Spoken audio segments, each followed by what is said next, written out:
High school lang kasi natapos ko eh. Ito na yung pinakamabilis kumita na trabaho na kaya kong pasukin eh.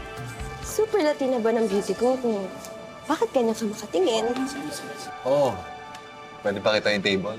Oo naman. Ano ba pangalan mo? Anghel. Bagay sa'yo pangalan mo. May poging customer na bukas niyaya niya ako.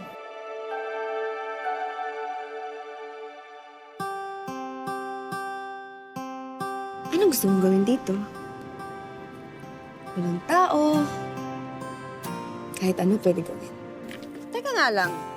Dapatin mo nga ako. Bakla ka ba? And hindi ko talaga kayang mawala ka. Oh. Darlene, kung pwede lang, tinanggap ko na yung pagmamahal mo. Sa totoo lang, hulog na rin ang loob ko sa'yo. Pero may mga bagay talaga na hindi pwede kahit anong pilit natin.